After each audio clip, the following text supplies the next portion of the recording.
Semakin besar kota, semakin banyak masalah, dunia semakin susah. Jalan jam, beban kerja banyak, orang stres, depresi, anxiety, bunuh diri, penyakit mental. Maka kesehatan mental kita adalah kita berusaha, kita berikhtiar, selepas itu kita balikkan kepada Allah. La haula wala quwata illa billah. Hadiahkan untuk almarhumah ibu, almarhum ayah, kita dapat, orang tua pun dapat. Assalamualaikum warahmatullahi wabarakatuh. Bapak, ibu, abang, kakak, adik, sahabat jamaah dimanapun berada, ma'akal tafa'afnaita, makanan yang dimakan berubah menjadi kolesterol, diabetes, jantung, gula, dan lain sebagainya. Wa malabista fa'ablaita, yang dibelikan ke pakaian, busuk, lapu, ketinggalan zaman. Wa mata saddaqta fa'amdaita, yang diwakafkan, disedekahkan, itulah yang akan kekal abadi. Rumah besar hanya menjadi kenangan, lapuk, berlumut, tumbang, tinggal. Ada kelas yang dipakai para penghafal Quran, itulah yang kekal abadi, mengalir pahalanya untuk kita. Hadiahkan untuk almarhumah ibu, almarhum ayah, kita dapat, orang tua pun dapat. Satu lantainya 4 kelas, totalnya 16 kelas, tempat santri belajar. Yang sekarang santri belajar di asrama. Asrama bisa dibuat kelas, tapi nanti pindahkan ke kelas semua.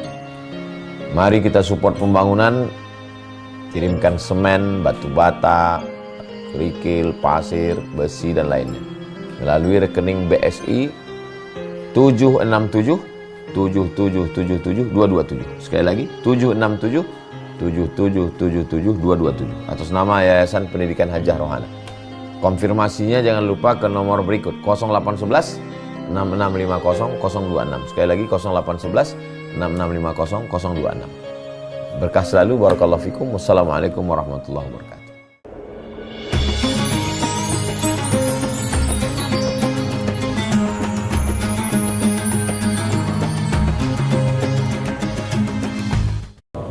Bismillahirrahmanirrahim. Assalamualaikum warahmatullahi wabarakatuh.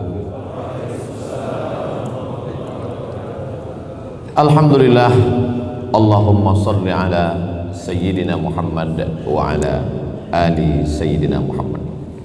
Allahumma allimna ma yanfa'una wanfa'na bima 'allamtana innaka antal alimul hakim.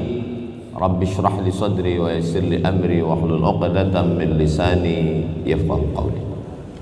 Yang saya hormati Datuk Sri Timbalan Menteri, Datuk-datuk, tuan-tuan, hadirin jamaah Jumat. InsyaAllah kita semua ini dimuliakan Allah Subhanahu wa ta'ala. Amin ya rabbal alamin. Untuk apa kita diciptakan Allah? A'udzubillahi minasyaitonir rajim.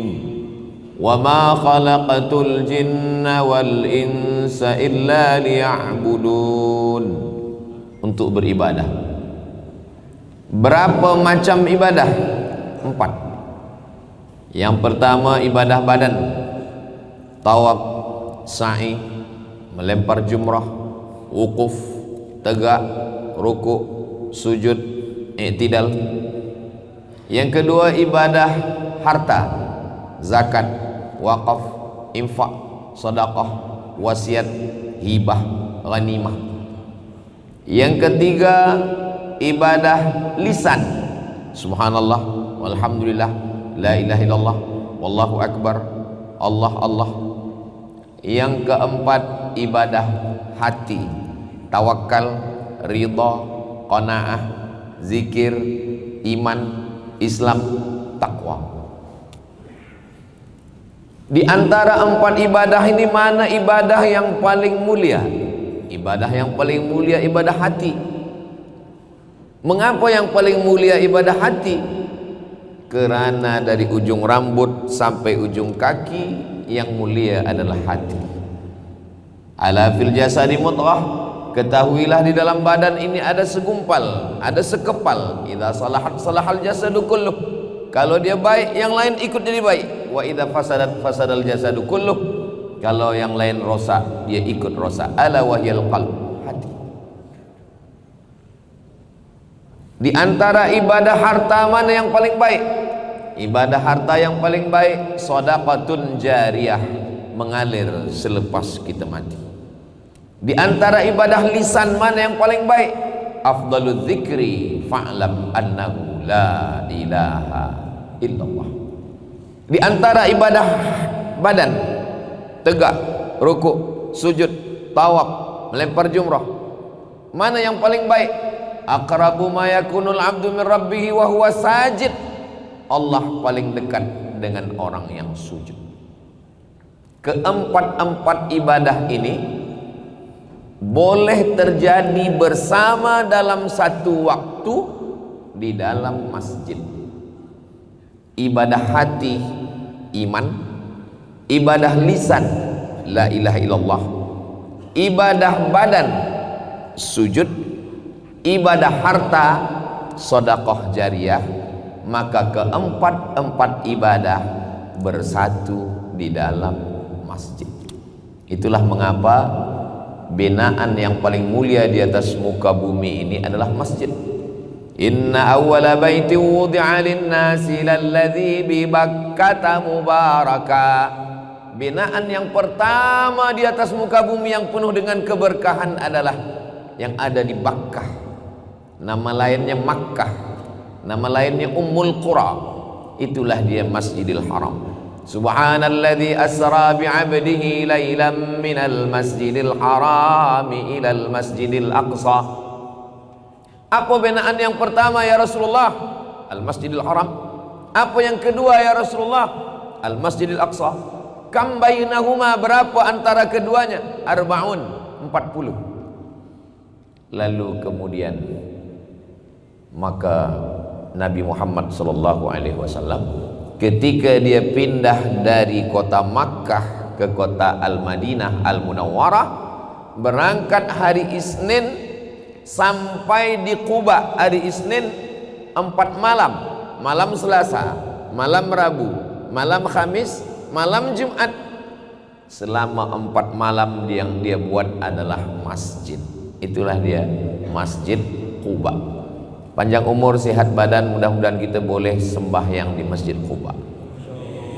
Hari Jumat macam hari ini, hari Jumat dia bertolak dari Masjid Quba menuju Yathrib. Dia ubah namanya menjadi Al-Madinah Al-Munawwarah. Dan yang pertama dia bina bukan rumahnya, yang dia bina pertama adalah rumah Allah. Dari dinding sampai ke mimbar 22 meter, ke belakang 15. Itulah yang disebut ma baina baiti wa mimbari, antara rumahku dan mimbarku raudhatun min riyadil jannah, satu dari taman-taman surga. Tiangnya batang kurma, atapnya daun kurma, dindingnya tanah liat yang dijemur kering. Tidak ada mimbar. Datang seorang perempuan. Perempuan ini punya najjar, tukang kayu. Ya Rasulullah, ya, saya punya najjar, tukang kayu. Ya, boleh saya buatkan mimbar? Tukang kayu saya ini pandai buatkan mimbar. Boleh ya Rasulullah. Kata Nabi, buatlah. Dibuatlah mimbar 3 lantai. 1, 2, 3. Naik Nabi ke atas. 10 tahun Nabi menyampaikan khutbah di atas mimbar ini. Selepas Nabi Muhammad SAW meninggal, Abu Bakar Siddiq menjadi imam dan khatib. Abu Bakar menyampaikan khutbah di anak tangga yang kedua. 1, 2. Dia tak tegak di tempat tegaknya Rasulullah. Ditanya, ya khalifata Rasulillah, wahai khalifah, wahai Abu Bakar Siddiq, kenapa engkau tidak tegak di tempat tegaknya Rasulullah?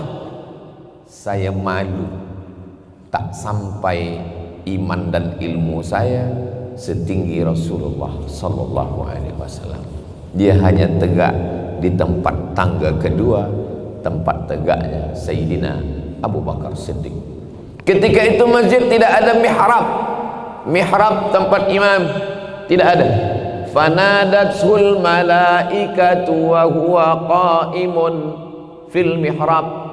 Tidak ada mihrab. Siapa yang membuat mihrab pertama kali? Mihrab dibuat pada masa Khalifah Marwan Ibnul Hakam. Maka ketika itu dipanggil arsitek datang dari Dimashq, Suriah. Maka dia buatkanlah melengkung tempat imam.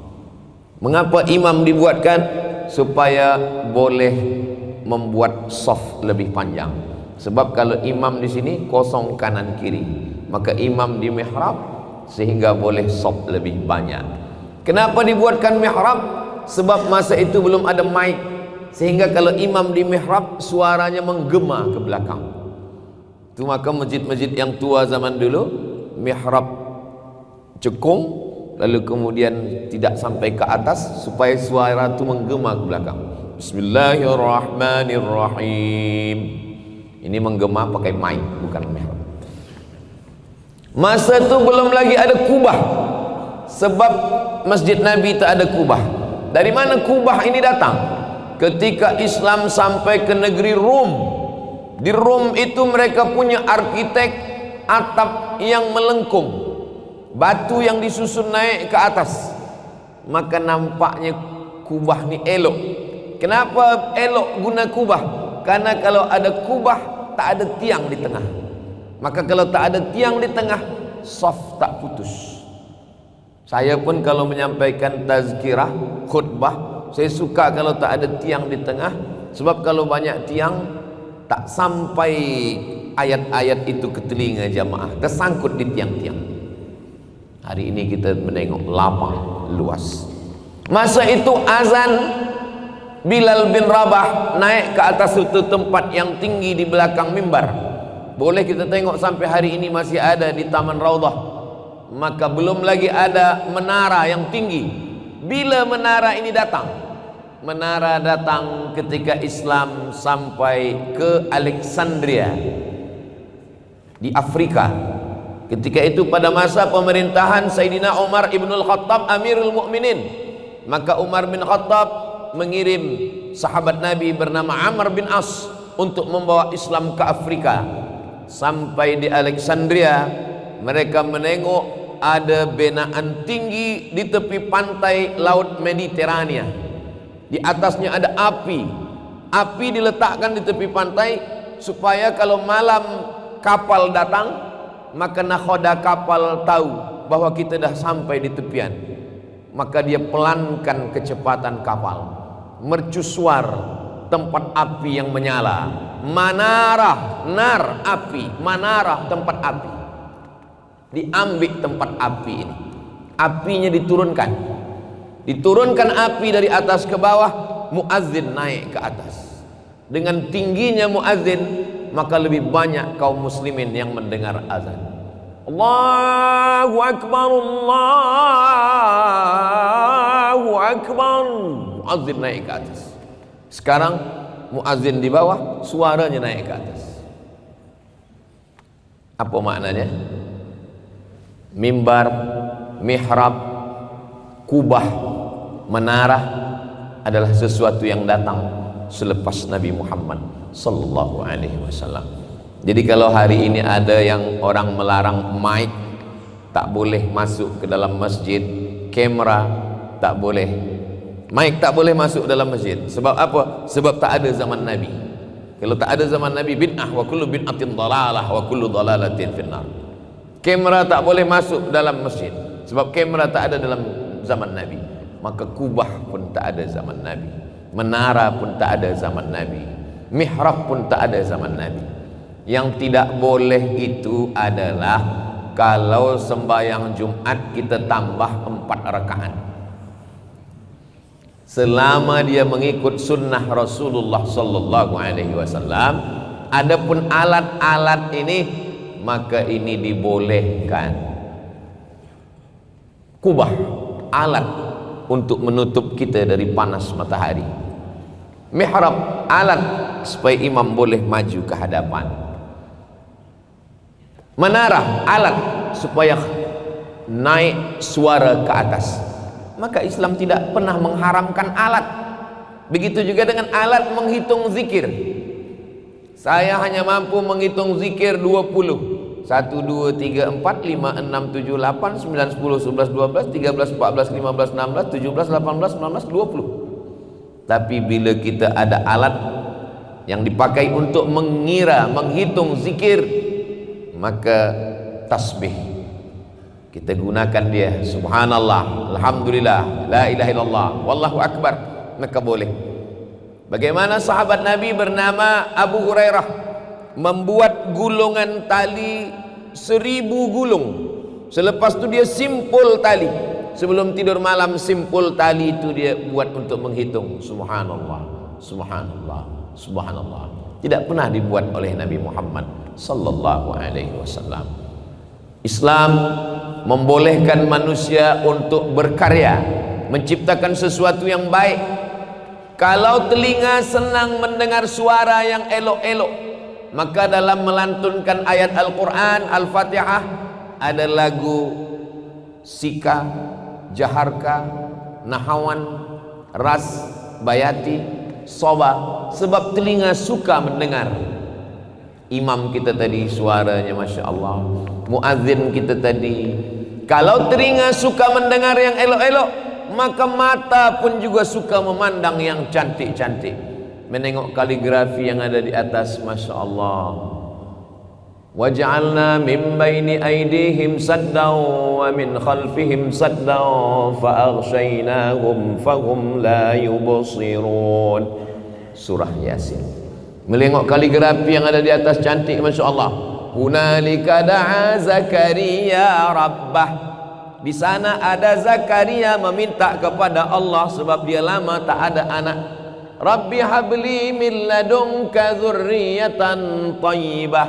Ya Allah, berikanlah saya seorang anak keturunan yang baik-baik. Innaka sami'ud du'a. Engkau maha mendengarkan doa. Betapa makbulnya doa Zakaria. Fanadathul malaikatu wa huwa qa'imun yusalli fil mihrab. Belum lagi dia keluar dari mihrab, ketika dia sedang berdoa itu malaikat datang memberikan kabar gembira kepada dia, engkau akan mendapatkan seorang anak bernama Yahya. Zakaria punya anak namanya Yahya. Maka ketika menengok, tangannya sama, tapi satu tangan tulisannya begitu indah. Ada khat riq'i, ada khat sulusi, ada khat naskhi, ada khat diwani, ada khat kufi, ada khat diwani jali. Begitu kayanya Islam. Bolehkah membuat tulisan Arab yang cantik? Dulu kaligrafi tulisan-tulisan Arab yang ada di dinding Masjid Nabawi ingin dicabut. Maka datanglah Syekh Muhammad Mutawalli Asy-Sya'rawi. Kata Syekh Muhammad Mutawalli Asy-Sya'rawi, ketika kamu menengok tulisan yang cantik, yang indah ni, apa yang ada di pikiran engkau? Masya Allah, tabarakallah, cantiknya ciptaan Allah, tak ada teringat kepada yang lain. Bunga-bunga selama bukan makhluk yang bernyawa. Innal malaikata, malaikat, la tadkhulul buyut, tidak masuk ke dalam rumah. Fiha tamasil, kalau di dalam rumah itu ada patung makhluk yang bernyawa.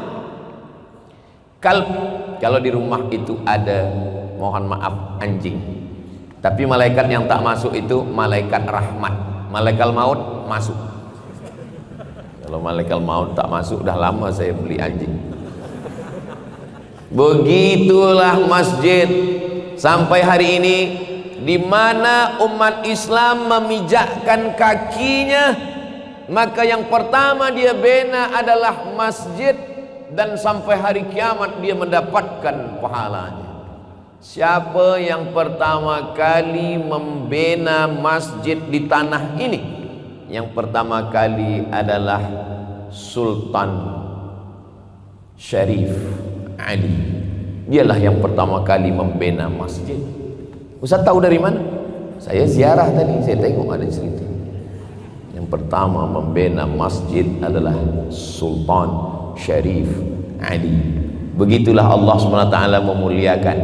Allah Subhanahu wa Ta'ala yang pertama dibina di atas muka bumi masjid, dan ketika nanti semua rumah kita dijual oleh anak kita, cucu kita, ada satu rumah yang tidak akan mungkin dijual kekal abadi, Baitullah, rumah Allah. Tuhan punya rumah yang besar. Selepas kita meninggal, rumah itu dibagi kepada ahli waris, habis. Tapi yang sempat kita benakan untuk rumah Allah mengalir sampai hari kiamat. Itu maka orang Islam berlomba-lomba ingin membina masjid. Sebab apa? Dia tahu umurnya pendek, umur dunia panjang, maka dia ingin mengalirkan pahala. 1446 maknanya apa? 800 sekian tahun lampau. Sekarang sudah 1446, 600 tahun mengalir ke dalam alam barzakh. Kita tak tahu entah bila menghadap Allah Subhanahu wa Ta'ala, maka kita support membina masjid. Apakah masjid dalam Islam hanya tempat solat subuh, zuhur, asar, maghrib, isya? Tidak. Yang pertama, masjid memang tempat ibadah, ritual, solat. Yang kedua, masjid tempat menuntut ilmu. Maka selesai solat, ada halaqah hadis, ada halaqah fiqh, ada halaqah tafsir, ada halaqah akidah. Halaqah syekh duduk, murid berkeliling bulat melingkar. Lingkaran itu bahasa Arabnya halaqah. Maka syekh duduk membacakan kitab. Dulu ulama-ulama kita datang ke Masjidil Haram belajar kepada halaqah hadis, belajar kepada halaqah fiqh. Halaqah yang paling ramai di Masjidil Haram adalah halaqah Syekh Ahmad Khatib Al-Jawi Al-Minkabawi. Lalu kemudian dia merasa dalam hatinya, Masya Allah, ini halaqah ramai betul. Sebab orang suka kepada cara dia menyampaikan. Malamnya dia bermimpi berjumpa dengan Rasulullah sallallahu alaihi wasallam. Lalu Syekh Ahmad Khatib bertanya, "Ya Rasulullah, ya, di antara halaqah yang ada di Masjidil Haram ini, manalah halaqah yang paling dimuliakan Allah?" Kata Rasulullah, "Engkau cari halaqah di tiang sana." Biasa Syekh duduk dekat tiang, murid berkeliling. Syekh Ahmad Khatib Al-Minkabawi datang ke tiang itu, mendekat yang ditunjukkan Rasulullah dalam mimpi. Dia tengok di tiang itu, syekhnya satu, muridnya satu. Kenapa bukan majlis halaqah saya yang ramai yang dikatakan Rasulullah mulia? Kenapa yang satu ini? Apa yang kamu kaji di dalam ini? Kata Syekh, murid saya hanya satu. Bila dia sudah khatam Al-Quran, dia keluar, datang murid yang baru. Itulah rupanya makna hadis Nabi Muhammad sallallahu alaihi wasallam. Khairukum, orang yang paling baik di antara kamu, man ta'allamal Qur'an, orang yang belajar Al-Quran, wa 'allamahu, dan yang mengajarkan Al-Quran. Saya semasa mendengar riwayat ini tersentuh, tersinggung hati saya. Mungkin ini teguran dari Allah. Wahai Abdul Somad, jangan engkau merasa majlis engkau lebih mulia kerana lebih ramai. Boleh jadi ada ulama yang hanya mengajar di surau yang kecil, nanti di akhirat dia jauh lebih mulia daripada engkau. Kenapa? Karena pahala engkau sudah habis, tak ada lagi, disebabkan riya. Tadi tajuk khatib kita hari Jumat ini tentang riya. Bila khatib tadi menyampaikan riya, dipuji manusia, dalam hati saya, mungkin sayalah yang dimaksud. Sebab tazkirah saya ini sudah habis pahalanya, dihabiskan oleh viewer, follower, dan subscriber. Jangan pandang pada penghargaan manusia, sebab kita tak tahu macam mana malaikat di langit. Boleh jadi orang viral di bumi, tapi malaikat tak kenal dengan dia di langit. Inilah yang paling memalukan. Ada manusia yang di bumi ini biasa-biasa saja, muridnya tak ramai, tapi malaikat setiap hari melihat catatan dia dan rindu ingin berjumpa dengan dia. Begitu dia meninggal dunia, rohnya dibawa oleh malaikat naik ke langit. Di pintu langit semua malaikat mengucapkan salam kepada dia. Assalamu alayka ya abdallah. Keselamatan untuk engkau. Engkau adalah orang yang selalu kami nantikan, kerana selama ini amal-amalmu yang kami tengok, catatan amalmu yang kami pandang, tapi jasadmu baru ini datang dibawa oleh para malaikat. Mudah-mudahan kita termasuk orang yang di dunia biasa-biasa saja, tapi di langit kam min masyhurin fil ardi walam yakun ma'rufan fis sama. Berapa banyak orang yang masyhur di bumi, tapi di langit malaikat tidak mengenal dia. Inilah yang saya khawatirkan. Mudah-mudahan kita semua ikhlas hati, diberikan Allah kebaikan dunia akhirat insyaallah, amin. Tapi jangan sebab tazkirah siang ini nanti malam maghrib isya tak ke masjid lagi. Bila ditanya, abang tak ke masjid, lebih baik di rumah tapi ikhlas daripada ke masjid. Mohon maaf, kendaraan berdaftar BBE 9959 menghalang bas pelancong hendak keluar. Tolong dialihkan kendaraan sebentar. Terima kasih. Andai ketika kita sampai di langit, kemudian malaikat menuliskan, mohon Abdul Somad menepi sebab ada orang soleh yang sedang datang disambut malaikat. Selama ini orang itu yang menepi kerana semua security mengawal Abdul Somad akan lalu. Rupanya di akhirat ada orang-orang yang amalnya banyak. Maka siapa di antara kita yang paling mulia? Inna akramakum indallah, yang paling mulia atqakum, yang paling takut kepada Allah Subhanahu wa taala. Maka datang ke masjid, ada majlis-majlis ilmu. Masya Allah, tabarakallah, di Brunei Darussalam masjid tidak hanya setakat sebatas salat, tapi juga majlis-majlis ilmu ramai. Jangan kosong masjid dari 3, sesikit-sikit majlis ilmu 3. Yang pertama akidah, yang kedua fiqh, yang ketiga akhlak tasawuf. Akidah, wujud, qidam, baqa, mukhalafatul hawadisi, qiyamu bi nafsihi, wahdaniyah, qudrat, iradat, ilmun, hayat, sama, basar, kalam, sifat 20. Yang kedua fiqh, fiqhnya mazhab Syafi'i. Yang ketiga tasawuf, mengkaji masalah penyakit hati, hasad, dengki, dendam kesumat, busuk hati, takbur, sum'ah, riya. Setelah hati ini bersih, diisi dengan ridha, tawakal, qanaah, zikir, barulah kemudian hati yang bersih ini dipancarkan Allah cahaya. Setelah Imam Abu Hamid Al-Ghazali membersihkan hatinya, dia sampai kepada ma'rifah. Datanglah orang bertanya kepada Imam Al-Ghazali, wahai Imam Al-Ghazali, ya, apa itu ma'rifah? Kata Imam Al-Ghazali, nurun yaqdhifullahu fi qalbi abdi, cahaya yang dipancarkan ke hati seorang hamba. Tapi jangan baru 2-3 kali belajar tasawuf sudah mengaku dapat cahaya. Ustaz Abdul Somad, malam tadi agak-agak pukul 2 saya tengok istri saya bercahaya. Cahaya apa tu Ustaz? Dia sedang buka handphone awak.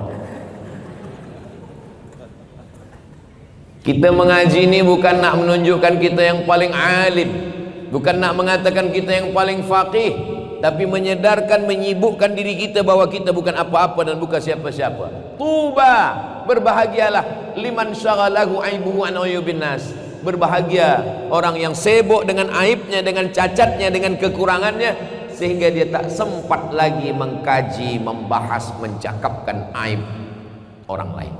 Mudah-mudahan kita termasuk yang sibuk dengan aib kekurangan kita insyaallah.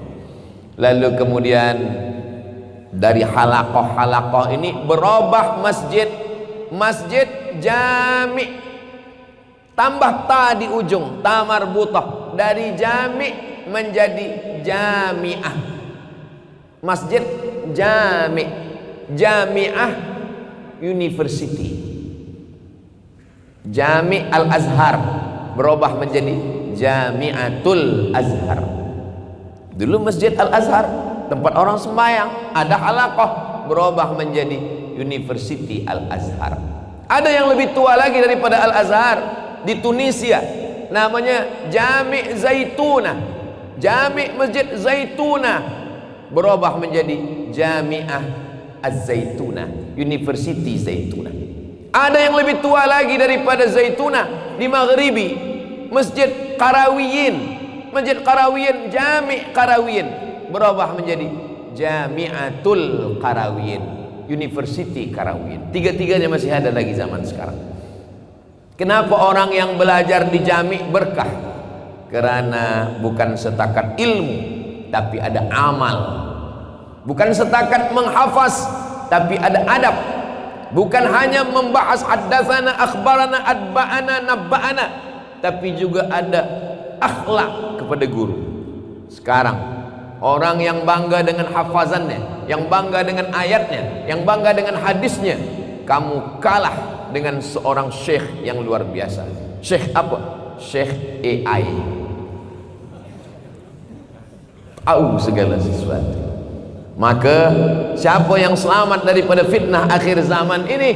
Yang selamat dari fitnah akhir zaman adalah orang yang belajar, berguru, dan berguru itu di masjid. Man la syaikha lahu fasyaitanu syaikhuhu. Siapa yang tidak berguru, maka syaitanlah gurunya. Kalau kita ke masjid, kita nampak macam mana gerak imam. Allahu Akbar. Dalam hadis dikatakan Nabi mengangkat tangan yuhazi udhunai, sampai ke telinganya. Allahu Akbar. Tapi ada juga hadis yang menyebutkan yuhazi mangkibai, sampai ke bahunya. Allahu Akbar. Kalau kita tanya pada AI, ya ayyuhal AI, sembayang ini angkat tangan kemana? Dia bagi dua-dua. Satu hadis ke telinga, satu hadis ke bahu. Bila kita tanya, mana yang saya amalkan? Dia jawab, saya pun tak sembayang. Tapi kita bertanya kepada guru mazhab Syafi'i mengatakan dua-dua hadis ni sahih. Hadis yang mengatakan ke bahu sahih, hadis yang mengatakan ke telinga pun sahih. Tapi mazhab Syafi'i pakai hadis yang ke telinga. Kenapa? Karena kalau ke bahu telinga tak dapat, tapi kalau ke telinga bahu dapat. Itulah yang AI tak paham. Ada Al-Masih yang original, ada Al-Masih yang palsu. Palsu ni bahasa Arabnya Dajjal. Ada Abdul Samad yang original nih, tapi nanti jumpa Abdul Samad mukanya macam Abdul Samad, cakapnya bukan Abdul Samad, tapi dia bukan Abdul Samad. Itu namanya Abdul Samad Ad-Dajjal. AI. 3 orang jamaah datang ke rumah saya. Saya tanya, tuan nak apa? Dia berbisik, nak mencari ubat kuat. Kata saya tak pernah cakap pasal ubat kuat dalam tazkirah. Dia bukakan handphone. Ini ustaz saya tengok ada jual. Mana cuba tengok. Rupanya AI dah ubah cakap saya. Fitnah akhir zaman. Murid-murid saya yang mengaji dengan saya boleh membezakan mana Abdul Somad yang original, mana yang Abdul Somad Ad-Dajjal. Maka sebelum salam kita minta, Allahumma inni a'udzubika min azabi jahannam wa min azabil qabri wa min fitnatil mahya wal mamat wa min syarri fitnatil masihid dajjal. Kemana kita belajar? Berguru. Belajar di masjid. Download Quran digital, masukkan ke handphone, buka, baca sendiri. Alama. Tapi kalau berguru, alif lam mim. Alif lam mim dengan alif lam mim yang di awal dengan alif lam mim yang ada di juzuk 30 sama tulisannya. Kenapa yang di pangkal Al-Baqarah dibaca alif lam mim? Kenapa yang di juzuk 30 dibaca alam nasrah? Kerana guru kita membaca begitu kepada gurunya, kepada gurunya, kepada gurunya. Saya mengaji kepada guru saya, Ustaz Armawi Abdurrahman. Ustaz Armawi Abdurrahman mengaji kepada gurunya, Syekh Azra'i Abdul Rauf. Syekh Azra'i Abdul Rauf mengaji kepada gurunya di Makkah, Syekh Hijazi. Syekh Hijazi mengaji kepada gurunya, sampailah kepada sahabat Nabi Ubay bin Ka'ab, sampai kepada Sayyidina wa Maulana Muhammad sallallahu alaihi wasallam. Itu kita dapatkan di masjid. Ustaz baca Sahih Bukhari dengan siapa? Saya baca Sahih Bukhari kepada Syekh Abdul Mun'im bin Abdul Aziz bin Siddiq Al-Ghumari. Ustaz baca Sunan Tirmizi kepada siapa? Saya bacakan Sunan Tirmizi kepada Syekh Usamah Al-Mansi. Syekh Usamah Al-Mansi membaca Sunan Tirmizi ke siapa? Dia bacakan kepada Sayyid Muhammad Alawi. Sayyid Muhammad Alawi membaca kepada siapa? Dia bacakan kepada Sayyid Alawi bin Abbas Al-Hasani, sampailah kepada Imam Abu Isa Ibni Saurah At-Tirmizi. Sekarang bila kita tanya, di mana kamu dapat hadis ini? Haddatsani YouTube. Bolehkah kita belajar di YouTube? Boleh. Boleh belajar di YouTube. Tapi yakinkan orang yang kita belajar itu memang dia ada di alam dunia ini. Memang dia betul-betul ada. Adakah orang yang di YouTube ada tapi dia tak ada di dunia? Ada. Di YouTube tu dia ada, tiap hari saya jumpa dia. Tapi saya ke KL beberapa kali, tak pernah dia ada. Upin Ipin. Dia tak ada di alam nyata. Tak ada. Maka yang pertama, kalau kita belajar ke YouTube, memang dia manusia ada. Yang kedua, dia ahlus sunnah wal jamaah. Sebab di sana ada Syiah, ada Wahabi, ada Murji'ah, ada Qadariyah, ada Mu'tazilah, ada Jahmiyah, ada liberal, ada etis, ada agnostik, macam-macam.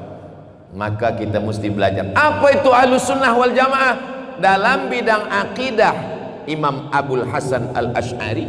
Dalam bidang fiqh, bermazhab Muhammad bin Idris Asy-Syafi'i. Dalam bidang tasawuf, Imam Junaid Al-Baghdadi dan Imam Abu Hamid Al-Ghazali. Ihya Ulumiddin. Alhamdulillah, Brunei Darussalam, siapapun yang akan datang menyampaikan tazkirah, maka dia mesti mendapatkan tauliyah. Kalau tidak ada tauliyah, akidahnya tidak Asy'ari, fiqahnya tidak Syafi'i, tasawufnya tidak Sunni, maka dia tidak boleh menyampaikan apapun. Sebab apa? Sebab menjaga rakyat adalah kewajiban daripada ra'id din wad daulah. Apa kata Imam Al-Mawardi dalam Al-Ahkam As-Sultaniyah? Ulil amri menjaga din agama, wad daulah menjaga negara. Belajar ke masjid. Yang selama ini belum belajar ke masjid, alhamdulillah belajar ke masjid. Yang kedua, di masjid tidak hanya belajar, tapi juga di masjid orang mendapatkan rahmat Allah. Maka sebelum masuk ke masjid, doanya Allahumma ftahli abwaaba rahmatik, bukakan saya pintu rahmat Engkau. Kenapa? Sebab dalam masjid malaikat mendoakan dua, Allahumma ighfir lahu, Allahumma arhamhu, Allahumma ighfir lahu, Allahumma arhamhu. Ya Allah, rahmati dia, ampunkan dosanya. Dari mula saya Abdul Somad tadi masuk ke masjid hinggalah keluar nanti, malaikat sentiasa mendoakan dua, Allahumma ighfir lahu, ampunkan dosa Abdul Somad, warhamhu, rahmati Abdul Somad. Selama wuduknya tak batal dan dia tidak keluar masjid. Tapi kalau ada hajat, ada sesuatu, maka dia boleh. Sebab ini bukan wajib, ini sunnah Rasulullah sallallahu alaihi wasallam. Majtama'a qaumun fi baitin min buyutillah, orang yang berkumpul di rumah Allah, yatsluna kitab Allah, yang dibaca ayat-ayat Allah. Kita dari awal tadi yang kita baca ayat Allah, hadis Rasulullah, fatwa ulama, mazhab. Kalau kita lakukan tiga, duduk di rumah Allah, berkumpul di rumah Allah, membaca ayat-ayat Allah, mengkaji isinya, Allah balas 4. Nazalat alaihimus sakinah, turun ketenangan. Ghasyiyat bihimur rahmah, mereka diliputi rahmat Allah. Haffat bihimul malaikah, mereka dikelilingi malaikat. Wa dzakarahumullahu fiman indah, mereka dibanggakan Allah kepada para malaikat. Hai malaikat, dulu manakala aku ingin menciptakan manusia, kamu semua komplain, ataj'alu fiha may yufsidu fiha wa yasfikud dima. Nanti kalau engkau ciptakan manusia ini, mereka hanya akan berkelahi, mereka hanya akan berperang, mereka menumpahkan darah, mereka bermusuhan. Tapi hari ini mereka duduk, mereka bersujud, mereka bersimpuh, mereka berzikir, mereka mengingat aku, mereka berselawat. Mudah-mudahan kita termasuk yang dibanggakan Allah kepada para malaikat. Nazalat alaihimus sakinah, turun tenang ke dalam hati. Jadi kalau ada jamaah yang mendengarkan tazkirah tertidur, itu maknanya hatinya tenang. Saya belum pernah seumur-umur saya menyampaikan tazkirah marah kepada jamaah yang tidur. Sebab apa? Sebab kalau dia tidur itu maknanya hatinya tenang. Berapa banyak orang yang kaya raya, duit banyak, pukul 2 malam tak boleh tidur, terbuka mata. Kenapa? Kena penyakit insomnia, tak boleh tidur malam. Makan ubat, tidur. Habis ubat, jaga balik. Makan ubat, tidur lagi. Kalau hidup hanya untuk tidur, elok mati. Kita alhamdulillah dibagikan Allah. Mudah-mudahan hati kita ini selalu mendapatkan hidayah dari Allah Subhanahu wa ta'ala. Masjid tempat ritual ibadah, masjid tempat menuntut ilmu, masjid tempat mendapatkan doa malaikat. Yang keempat, masjid dulu tempat orang berubat. Masjid tempat berubat, ya. Boleh baca kitab Min Rawa'i' Hadaratina, ditulis oleh Syekh Mustafa As-Sibai. Dia PhD daripada Al-Azhar. Dia berkebangsaan Suriah, Suri. Syekh Mustafa As-Sibai rahimahullah sudah meninggal dunia. Dia bercerita bahwa zaman dulu masjid, di persekitaran masjid itu banyak tabib-tabib, doktor-doktor yang memberikan pelayanan khidmah kepada jamaah. Siapa yang sakit dia ubatkan. Maka kalau ada hospital di dekat masjid, tempat orang melahirkan anak di dekat masjid, tempat orang medical check up di dekat masjid, yang selama hati ini tak tenang, tak pernah mendengarkan ayat Allah, tak pernah mendengarkan azan, suara azan masuk ke dalam hospital. Hayya 'alas salam,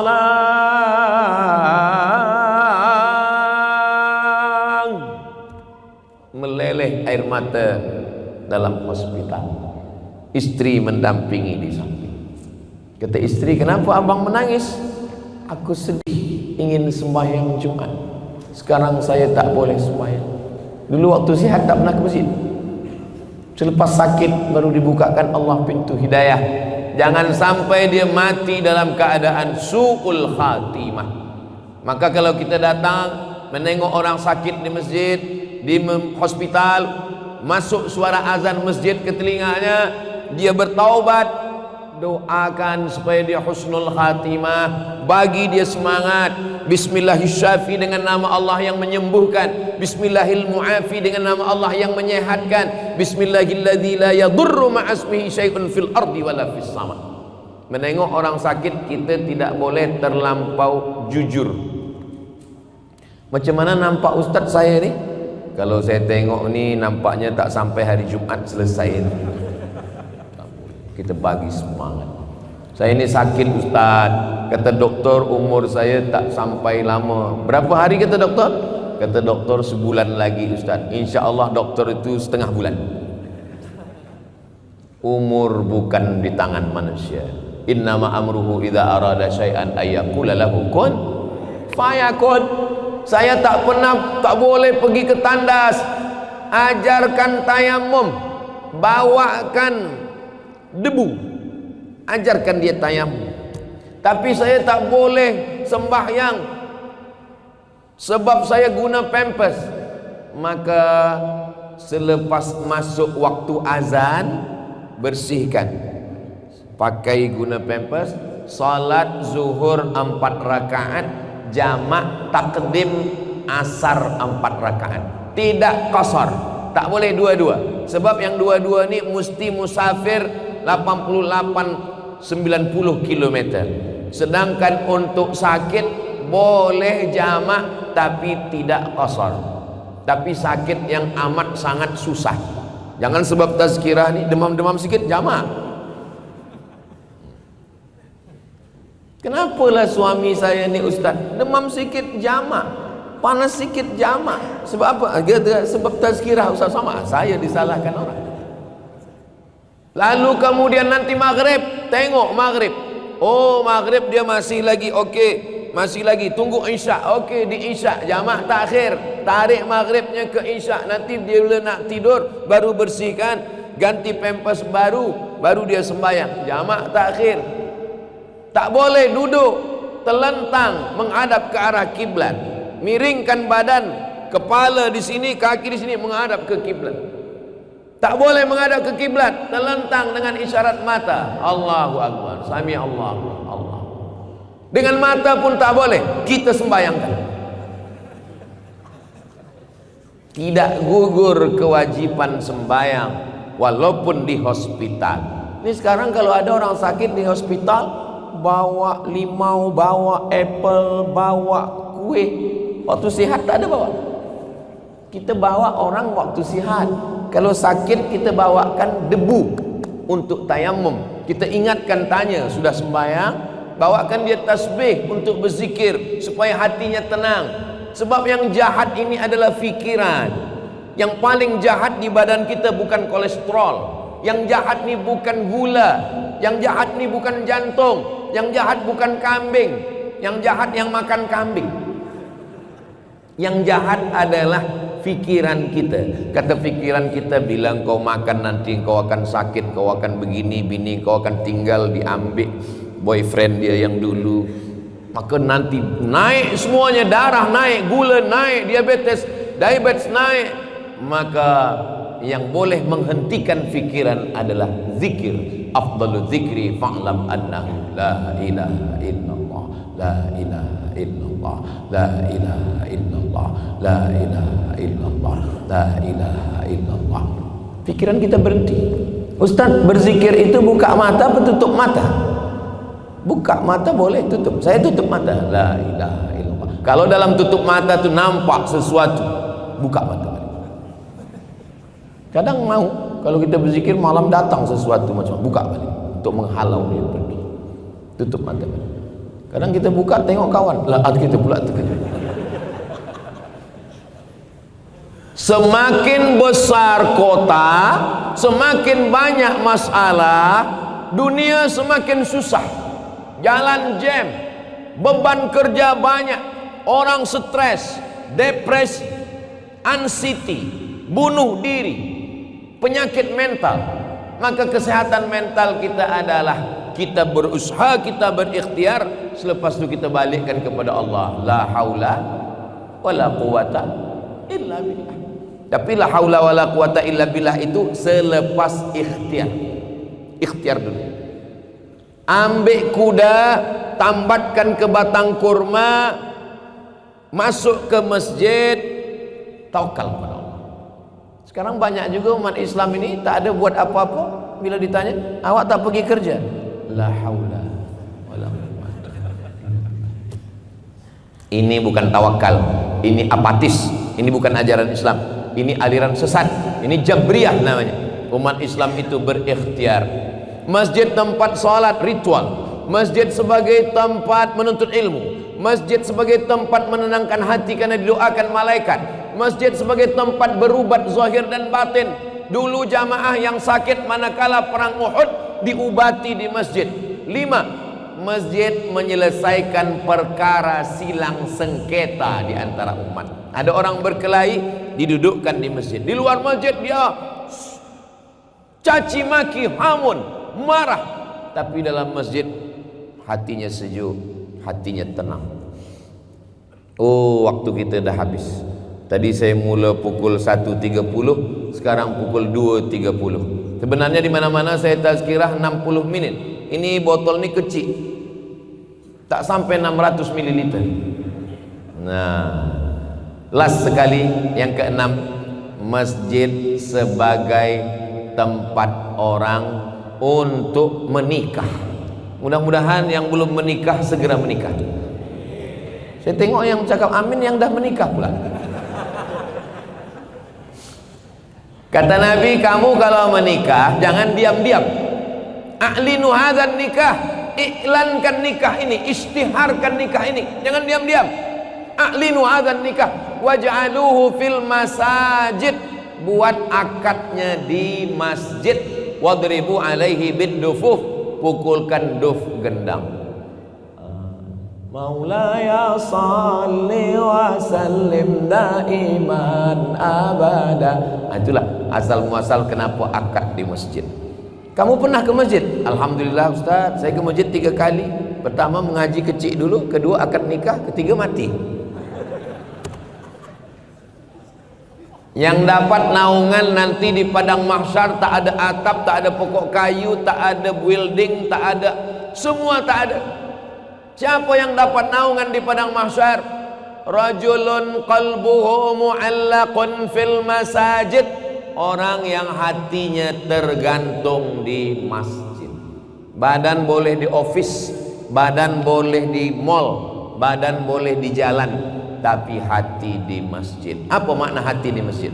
Kalau sudah terdengar suara azan, Allahu Akbar, Allahu Akbar, terus masuk masjid. Itu makna hati di masjid. Ini sekarang banyak juga pemuda belia kalau ditanya, awak tak ke masjid? Yang penting hati ke masjid. Bukan itu maksud hati di masjid. Maknanya badannya ikut ke masjid selepas hatinya duluan datang ke masjid. Orang kalau hatinya di masjid, dimanapun badannya dia akan datang. Tapi kalau hatinya di luar, walaupun badannya di dalam, dia nak cepat keluar. Itulah yang boleh saya sampaikan. Terima kasih atas segala perhatian. Mohon maaf atas segala kekhilafan. Pulang ke KL. InsyaAllah, InsyaAllah, InsyaAllah.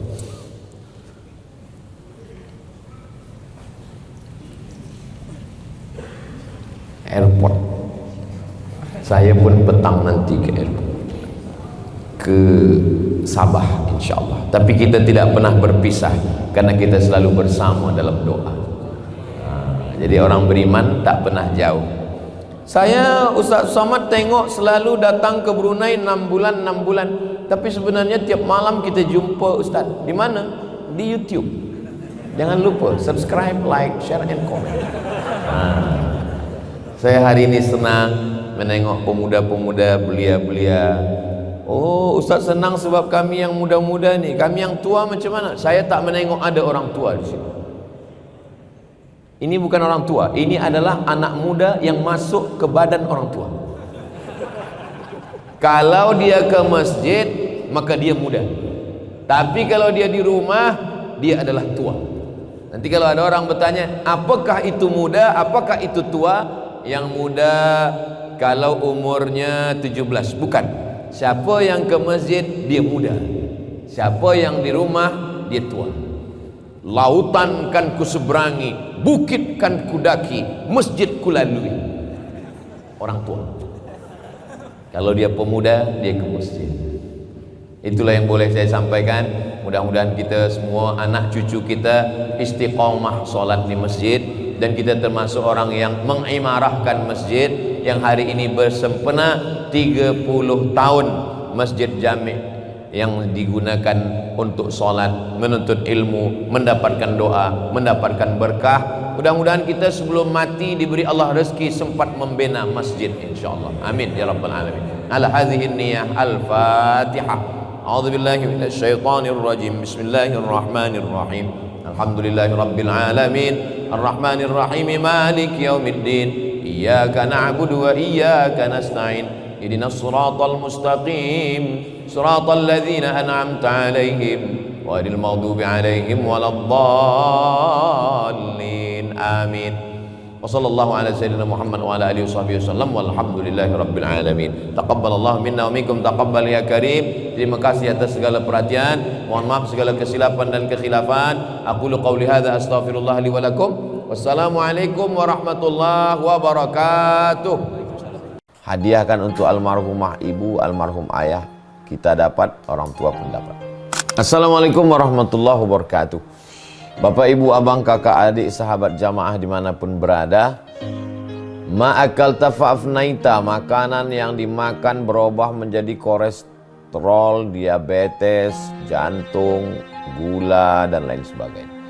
Wa malabista fa'ablaita, yang dibelikan ke pakaian, busuk, lapu, ketinggalan zaman. Wa matasaddaqta fa'amdaita, yang diwakafkan, disedekahkan, itulah yang akan kekal abadi. Rumah besar hanya menjadi kenangan, lapuk, berlumut, tumbang, tinggal. Ada kelas yang dipakai para penghafal Quran, itulah yang kekal abadi mengalir pahalanya untuk kita. Hadiahkan untuk almarhumah ibu, almarhum ayah. Kita dapat, orang tua pun dapat. Satu lantainya 4 kelas, totalnya 16 kelas. Tempat santri belajar. Yang sekarang santri belajar di asrama. Asrama bisa dibuat kelas, tapi nanti pindahkan ke kelas semua. Mari kita support pembangunan. Kirimkan semen, batu bata, kerikil, pasir, besi, dan lainnya melalui rekening BSI 767 7777 227. Sekali lagi 767 7777 227 atas nama Yayasan Pendidikan Hajah Rohana. Konfirmasinya jangan lupa ke nomor berikut 0811 6650 026. Sekali lagi 0811 6650 026. Berkah selalu, barakallahu fikum. Wassalamualaikum warahmatullahi wabarakatuh.